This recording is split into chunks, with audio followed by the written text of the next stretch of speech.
Efésios capítulo 1, do versículo 1 até o versículo 15. Efésios, carta de Paulo aos Efésios, do capítulo 1, do versículo 1 até o versículo 15. Todos encontraram? Amém? Com o celular hoje é bem mais fácil, né? Eu gostaria que vocês acompanhassem e mantivessem aí à mão a palavra de Deus. Paulo, apóstolo de Cristo Jesus, por vontade de Deus, aos santos que vivem em Éfeso e fiéis em Cristo Jesus, graça a vós outros e paz, da parte de Deus nosso Pai e do Senhor Jesus Cristo. Bendito Deus e Pai de nosso Senhor Jesus Cristo, que nos tem abençoado com toda sorte de bênção espiritual nas regiões celestiais em Cristo, assim como nos escolheu nele antes da fundação do mundo para sermos santos e irrepreensíveis perante ele. E em amor nos predestinou para ele, para a adoção de filhos, por meio de Jesus Cristo, segundo o beneplácito de sua vontade, para louvor da glória de sua graça, que ele nos concedeu gratuitamente no amado, no qual temos a redenção pelo seu sangue, a remissão dos pecados, segundo a riqueza da sua graça que Deus derramou abundantemente sobre nós em toda a sabedoria e prudência, desvendando-nos o mistério da sua vontade, segundo o seu beneplácito que propusera em Cristo, de fazer convergir nele, na dispensação da plenitude dos tempos, todas as coisas, tanto as do céu como as da terra. Nele, digo, no qual fomos também feitos herança, predestinados segundo o propósito daquele que faz todas as coisas conforme o conselho da sua vontade, a fim de sermos para louvor da sua glória, nós, o que de antemão esperamos em Cristo, em quem também vós, depois que ouvistes a palavra da verdade, o evangelho da vossa salvação, tendo nele também crido, fostes selados com o Santo Espírito da promessa, o qual é o penhor da nossa herança, até ao resgate da sua propriedade, em louvor da sua glória. Por isso, também eu, tendo ouvido a fé que há entre vós no Senhor Jesus, e o amor para com todos os santos, não cesso de dar graças a Deus por vós, fazendo menção de vós nas minhas orações. Amém? Vamos orar?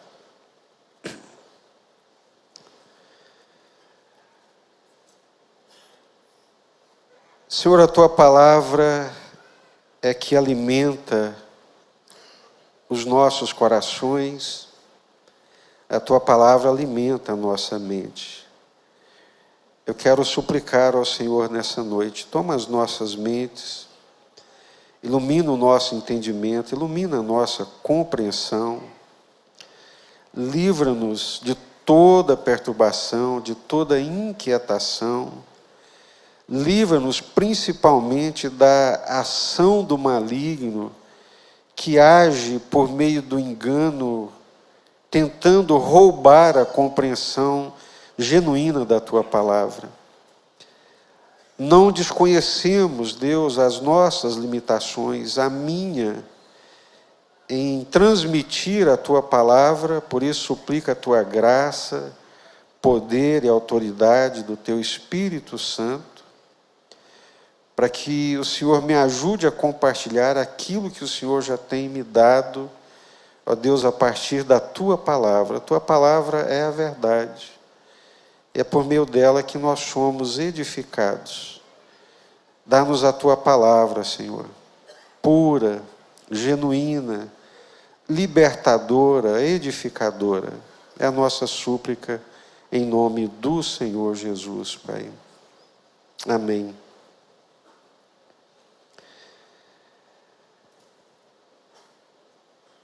Eu passei a semana praticamente toda lendo e relendo essa carta de Paulo aos Efésios, e já li uma dezena, se não uma centena de vezes, e graças a Deus, cada vez que leio, mais surpreendido, mais encantado pela graça de Deus, pela bondade de Deus, pelo poder de Deus, pela soberania de Deus, por ser Deus quem Ele é, o Senhor Criador dos céus e da terra, um Deus que não precisaria de nós para ser quem Ele é. Ele é Deus, Ele é o Senhor. Antes que todas as coisas existissem, as visíveis e as invisíveis, Ele já existia. Mas Ele, na sua infinita graça, bondade, misericórdia e amor, Ele se revelou, se deu a conhecer e também desvendou um mistério. Um mistério que estivera outrora oculto e que agora essa cortina se abre e Deus revela a grandiosidade desse mistério, desse propósito, dessa vontade soberana, dessa graça, que somos nós, a Igreja de Deus. A Igreja de Deus, o povo de Deus na terra, é o mistério revelado, as cortinas abertas, a revelação de Deus, a manifestação da graça de Deus. Ela acontece por meio de Jesus e se concretiza. Ela toma sentido histórico, concretude na história, através das nossas vidas, há mais de 2000 anos atrás. Esses poucos versículos que nós acabamos de ler, eles estão falando de um tempo em que nós sequer imaginávamos existir. Ele está falando de uma dimensão eterna, de uma dimensão supranatural, e que nós, na nossa limitação humana de compreensão e de entendimento das coisas espirituais, nós chamamos de meta-história, uma palavra grega que quer dizer a história além da história, uma história que nós não vemos, mas ela está acontecendo.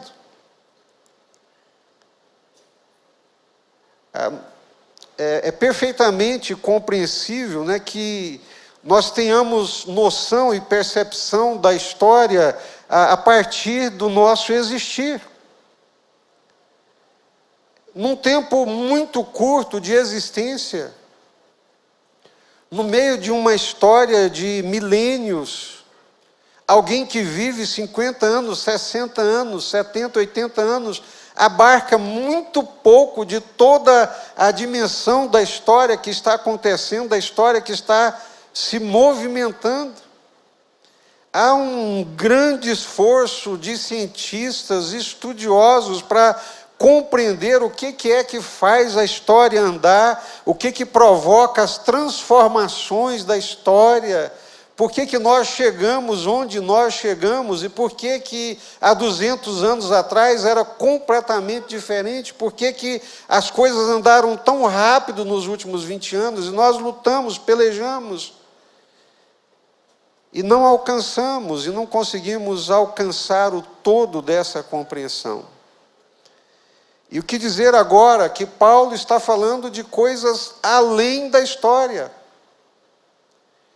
de uma meta-história, de uma história que está acontecendo, que está sendo desenrolada, sendo desenvolvida por Deus.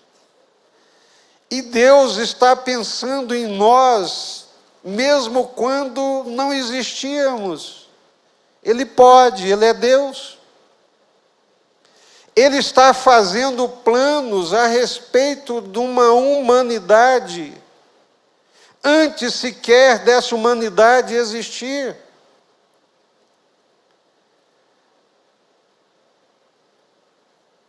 Nós somos tão pequenos, tão limitados e tão arrogantes.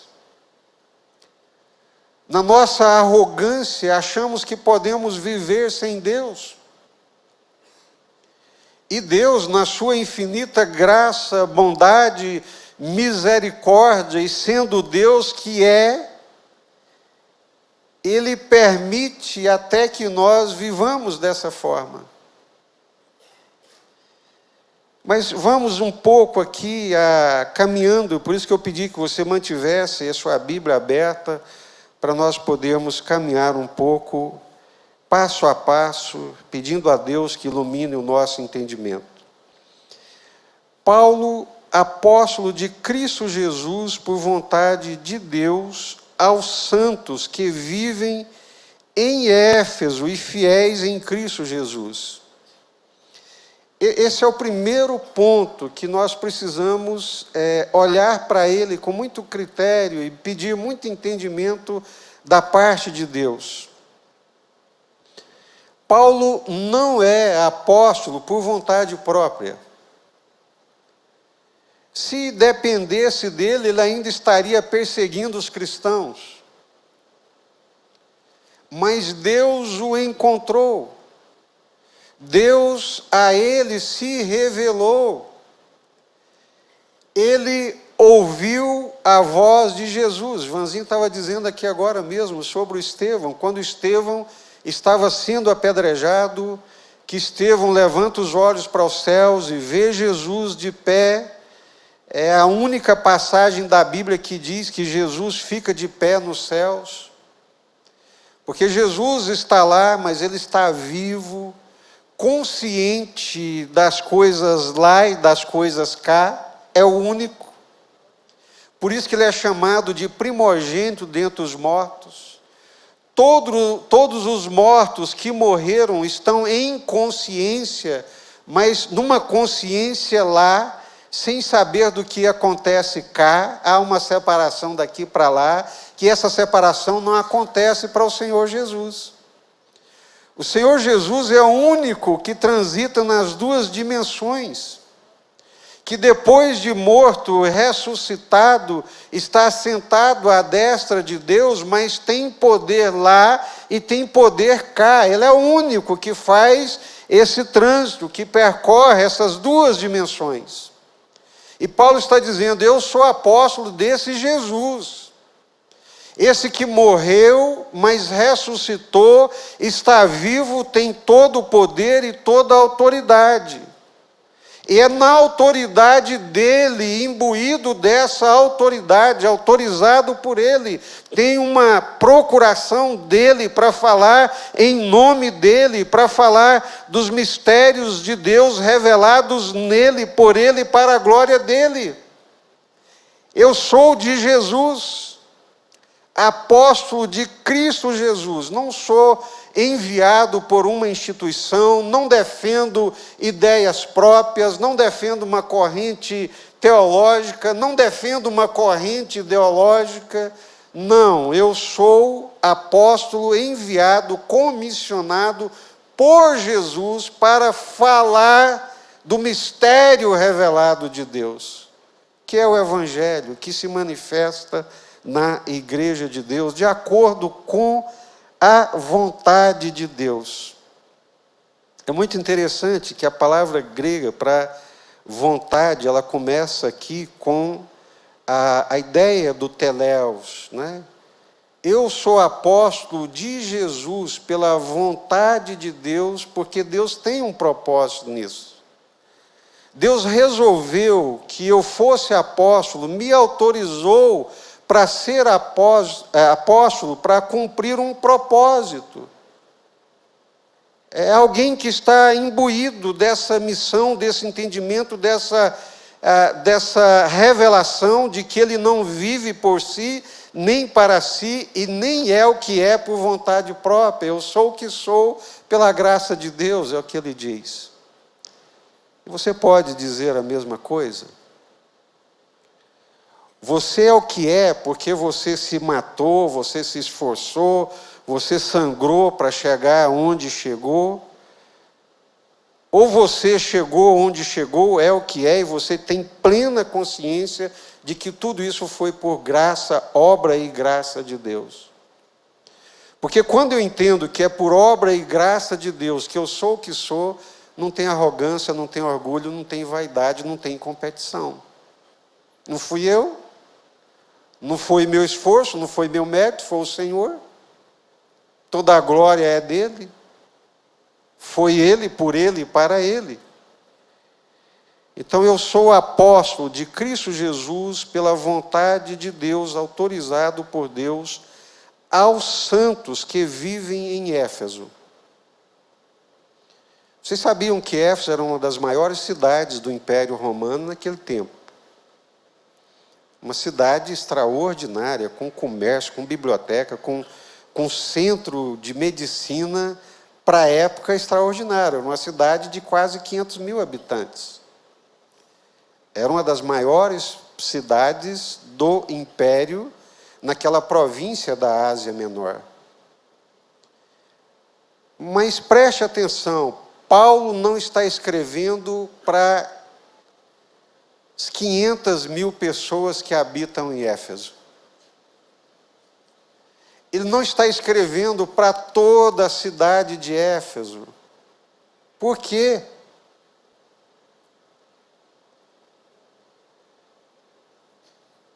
E quando Deus me deu a oportunidade de visitar Éfeso nas suas ruínas hoje, quando você anda por Éfeso, você não vê nada de igreja. Não vê nada manifesto naquela cultura, nas ruínas que ainda existem, que são maravilhosas do ponto de vista arqueológico. Mas ali esteve uma igreja, ali esteve um povo de Deus. Nós precisamos romper com a ideia de que a fé é de todos e para todos. A carta não é para toda a cidade de Éfeso, não é para toda a comunidade de Éfeso. É uma ilusão maligna, um desentendimento, uma desconstrução, quando Satanás mete na nossa cabeça que a cidade toda é de Deus, é do Senhor Jesus. Não é. A fé não é de todos. Não são todos que vivem na fé, na graça. É por isso que ele está escrevendo aos santos. Esses santos também não se limitam a uma instituição.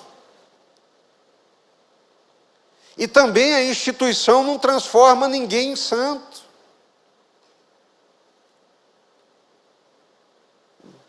Mas ficou tão fluido agora, pastor, que base que a gente tem então para entender quem são esses santos. Eu estou dizendo isso, não é? Por favor, me entendam bem, e se não quiserem entender também, não tem problema não. Essa ideia de que a igreja é inclusiva e que tem que incluir tudo e todos, ela não é bíblica.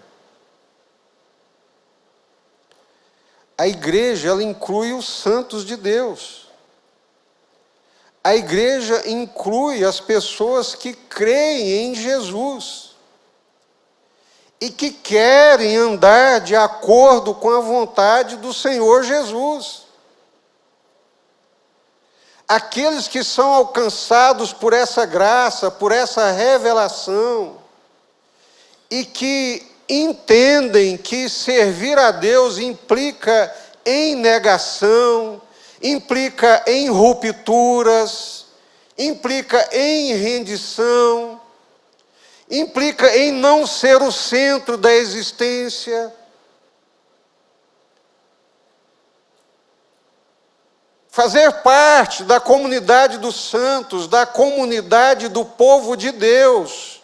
Que esse povo de Deus não nasce por obra do acaso e não nasce também por obra de homens. Isso é obra de Deus, que acontece antes da fundação do mundo. Isso é um plano de Deus, isso é um projeto de Deus, não é plano de homens, não depende de ação humana, onde nesses 16 versículos que nós lemos aqui, que fala alguma coisa de uma ação humana. É a ação de Deus em Cristo Jesus, no poder e na autoridade do Espírito Santo.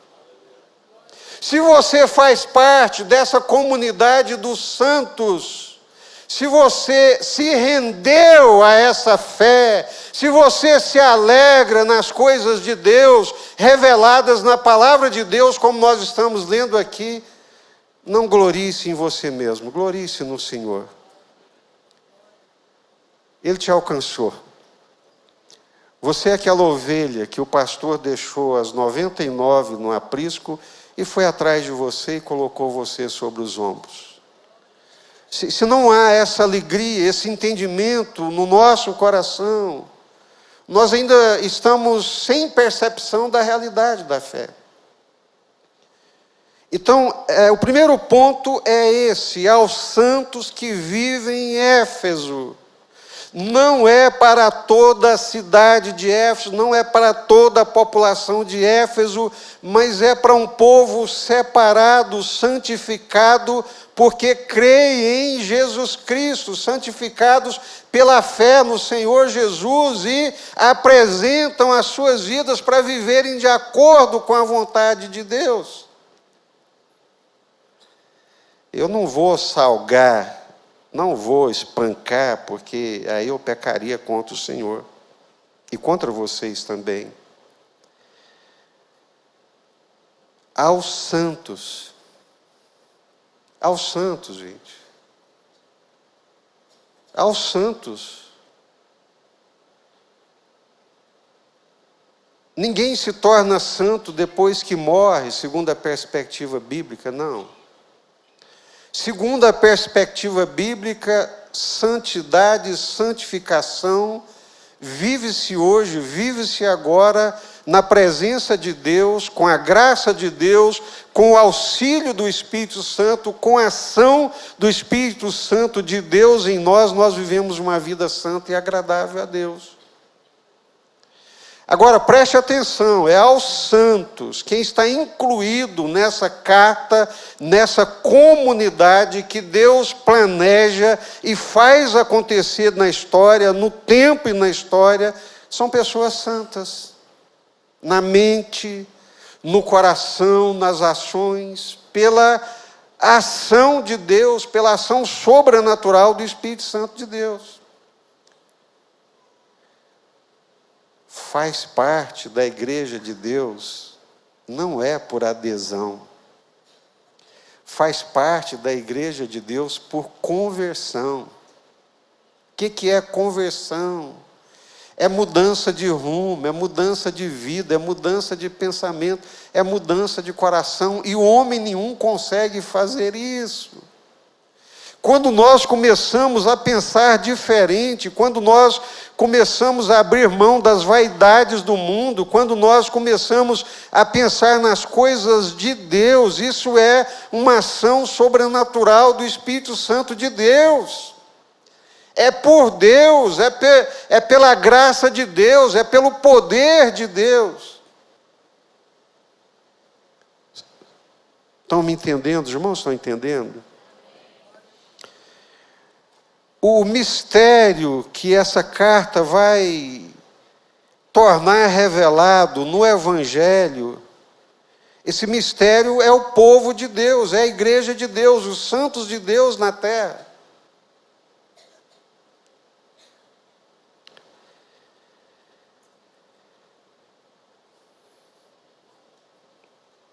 Como é que Deus constitui essa comunidade?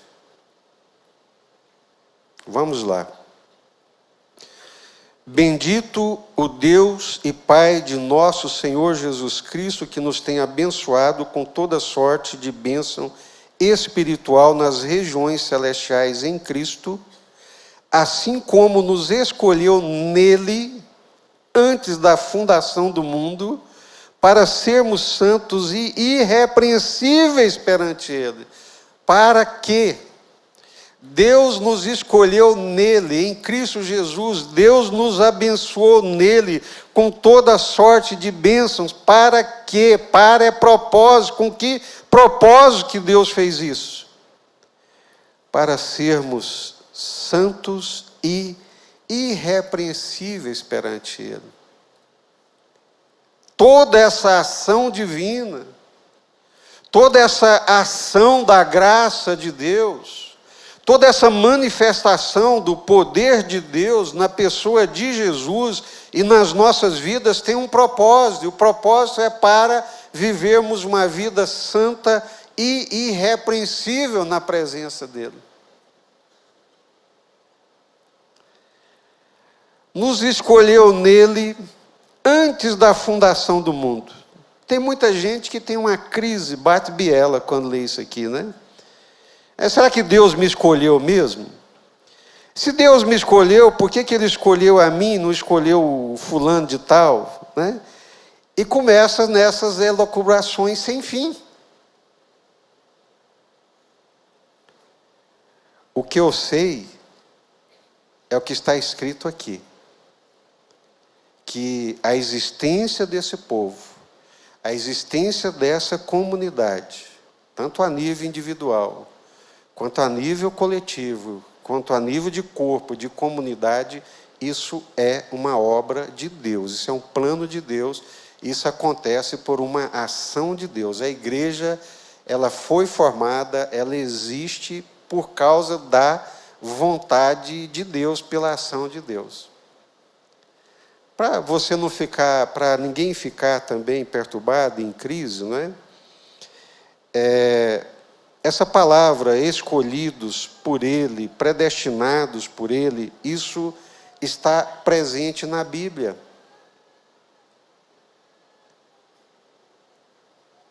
A crise é, Deus escolheu com base na vontade dEle, na soberania dEle, ou Ele escolheu com base na presciência dEle? Deus me escolheu porque Ele sabia desde a eternidade, sendo onisciente e presciente, que num determinado dia na história eu aceitaria Jesus, e desde lá, sabendo disso, Ele já me incluiu nesse povo e nesse plano. É uma linha, é uma vertente.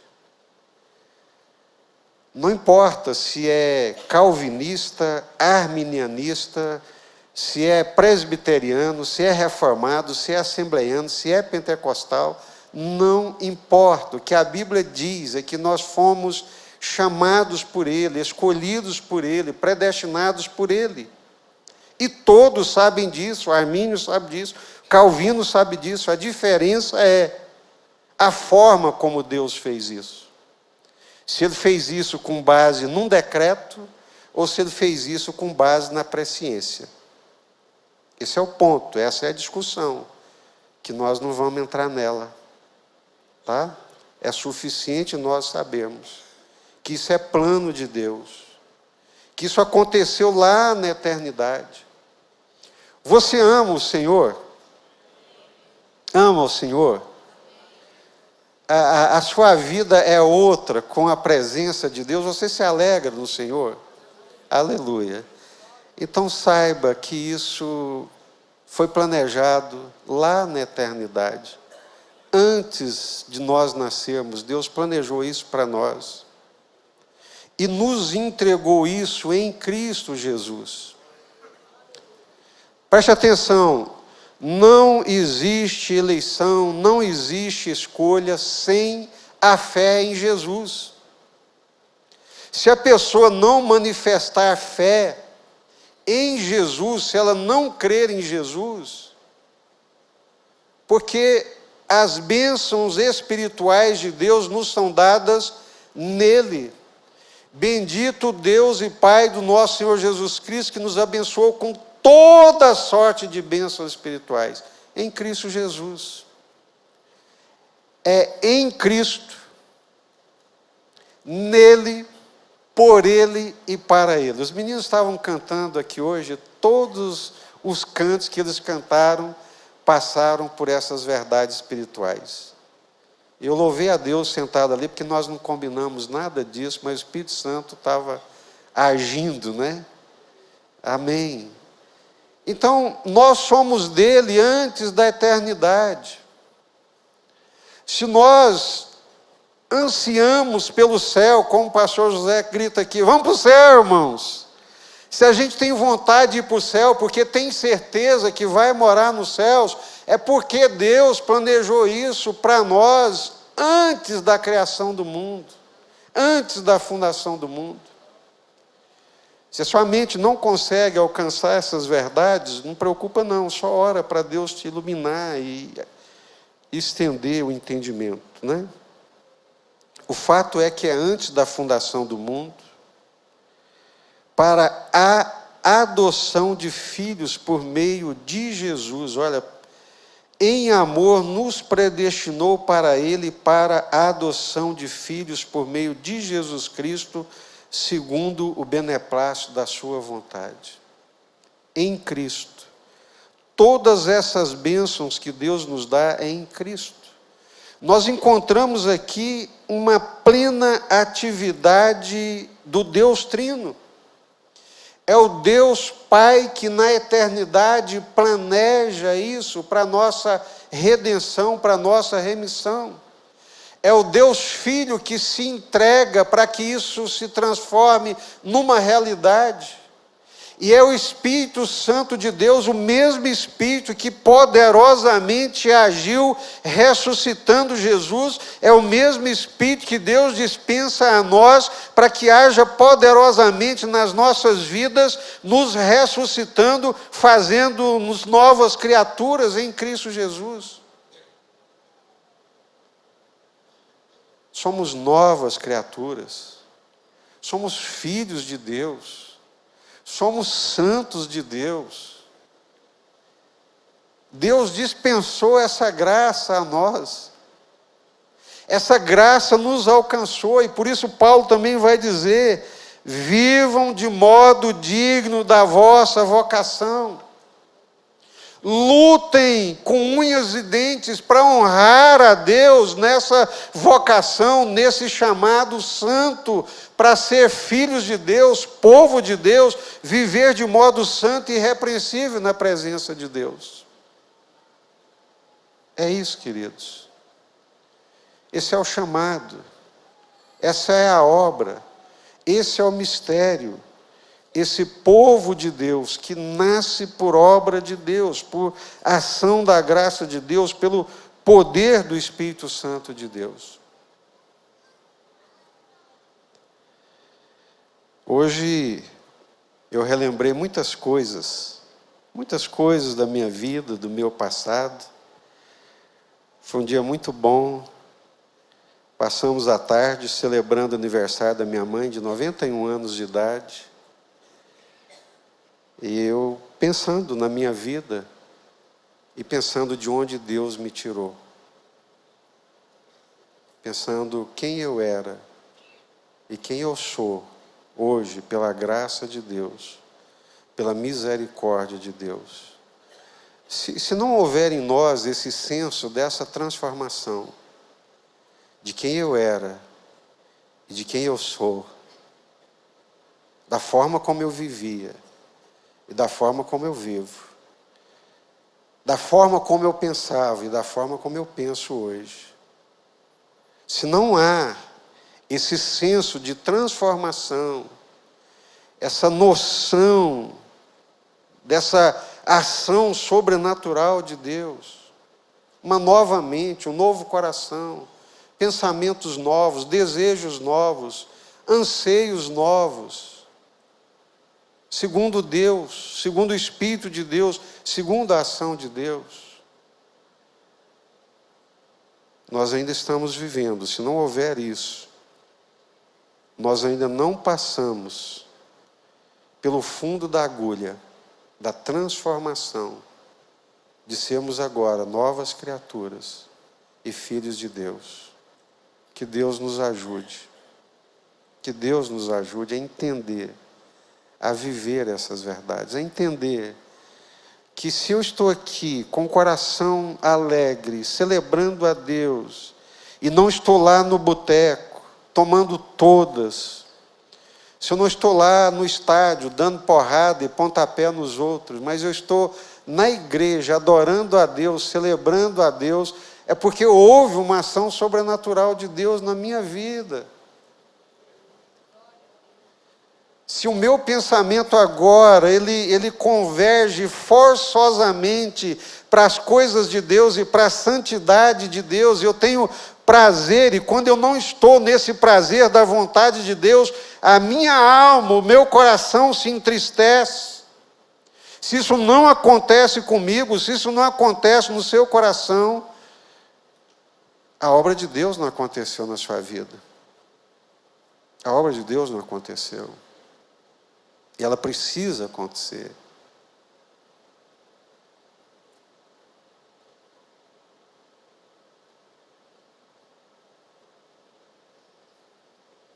Aos santos chamados, um plano eterno, uma graça eterna, um favor eterno. O que acontece? Não é? O Senhor está olhando para aquela comunidade de Éfeso, que tem um modo de pensar,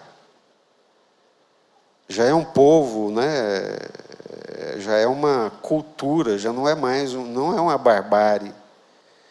Eles vivem com uma cosmovisão, com a maneira de pensar. Aí o Senhor entra na história e começa a fazer uma nova comunidade, uma nova criação, um novo povo, que é o povo de Deus, filhos de Deus, igreja de Deus, santificados pela presença do Espírito Santo de Deus, santificados pela graça de Deus, lavados pelo sangue de Jesus Cristo. Eu não consigo imaginar um homem que se diz um homem de Deus, que foi lavado pelo sangue de Jesus Cristo, redimido pelo sangue de Jesus, pelo sangue da eterna aliança, que recebeu essa graça, não tem uma mente iluminada, transformada, santificada, mas tem uma mente torta, uma mente porca, olhares tortuosos. É impossível, gente. Porque essa obra é sobrenatural, ela é celestial, ela é eterna, ela é parte de Deus. Alguma coisa tem que ter acontecido na minha vida que mudou a minha mente, que mudou o meu coração, que mudou os meus desejos. Porque se os meus desejos continuam os mesmos do rudimento do mundo, da carne, desse mundo caído, eu não conheci o Senhor.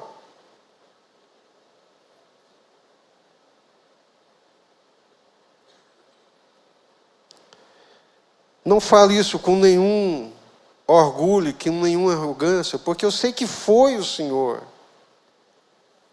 Eu sei que foi um milagre, foi uma obra sobrenatural. Quando eu me vi há 40 anos atrás, naquele ambiente de hoje, quando eu era um adolescente, e olho para o que Deus vem fazendo de transformação, de mudança, não é porque eu sou pastor, não, é porque eu sou um crente. Teve um dia que eu fui numa reunião de pastores, que eu voltei de lá e pensei, se para eu ser pastor, eu tiver que deixar de ser crente, eu vou deixar de ser pastor. Eu quero ser crente. Você é um crente? Você crê em Jesus? A obra de Deus aconteceu na sua vida? Então vivamos para a glória de Deus. Amém? Vivamos para a glória de Deus. Honrando essa vocação. Honrando essa vocação. Vamos ficar de pé e vamos orar. Vamos orar. Eu quero que você pense o seguinte: com muita honestidade. Não vou pedir para você levantar a mão para vir aqui à frente, não, pode ficar tranquilo, mas pensa com honestidade. Os seus pensamentos, por favor, os seus pensamentos, os seus desejos, eles fluem e caminham para a vontade de Deus, para a santidade de Deus ou não? Pensa nisso. Os seus pensamentos, os seus desejos, as suas motivações são para Deus, para a santidade de Deus, para as coisas de Deus? Ou os seus pensamentos, as suas ações, as suas motivações caminham para o estilo de vida do mundo? Chamamos de mundo esse sistema que não se submete à revelação de Deus.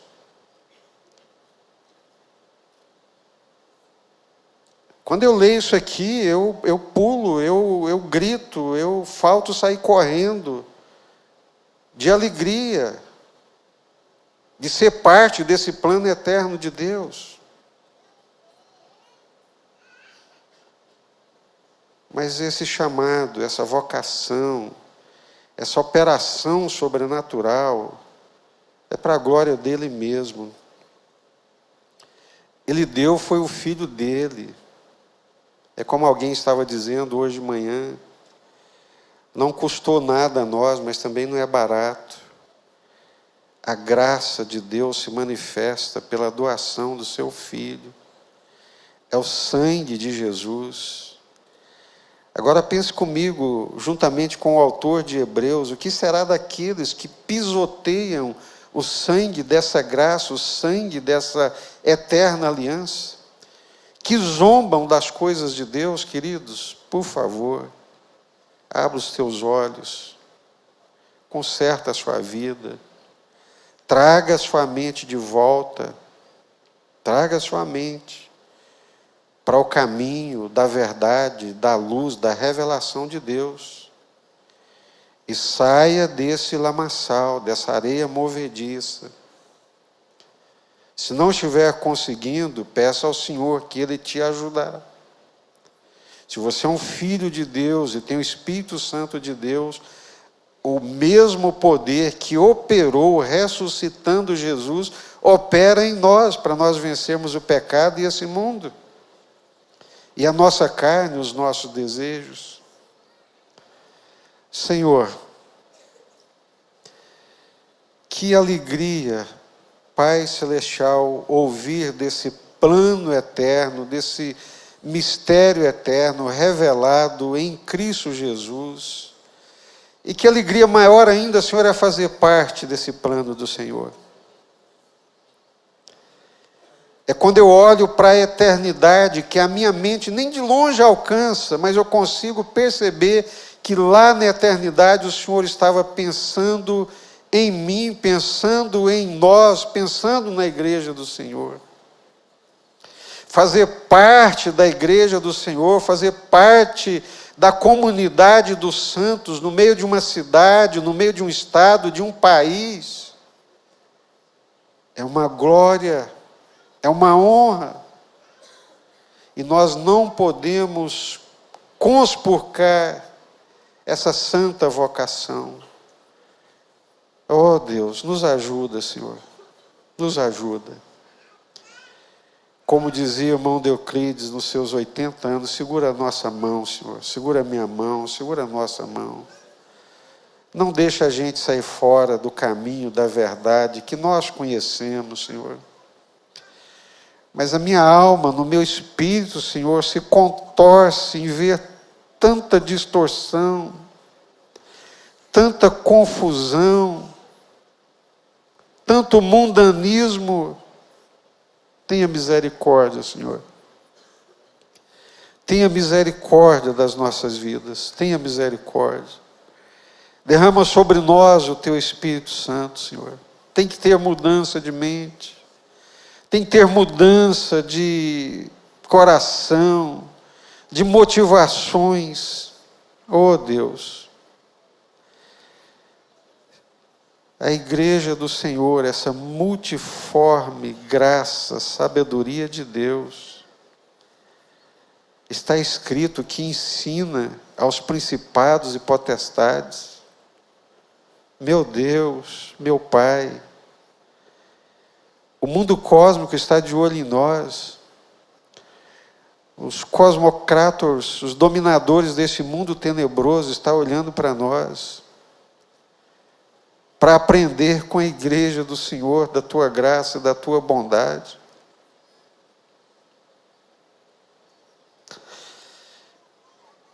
E não nos apercebemos disso, Senhor. Não valorizamos, não compreendemos, vivamos como loucos, desvairados, sem saber quem nós somos no Senhor. Nos ajude, Senhor, na revelação da tua palavra, na ação e no poder do teu Espírito Santo na nossa vida, Pai. Somos do Senhor, queremos ser do Senhor, queremos viver para a tua glória e para o teu louvor.